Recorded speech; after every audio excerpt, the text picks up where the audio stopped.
అందరికీ శుభోదయం. నేను ఎప్పుడైనా కాంపిటీషన్స్ కండక్ట్ చేసినప్పుడు పిల్లలకి మొదట్లో ఒక 3 ప్రైజెస్ అని చెప్తాను.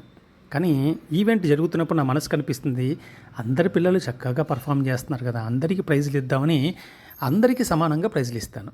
మరి నేనే ఇలా ఆలోచిస్తే, మనల్ని కన్న తల్లిదండ్రులైన ఆ పార్వతీ పరమేశ్వరులు మన గురించి ఏం ఆలోచిస్తారు చెప్పండి ఒకసారి.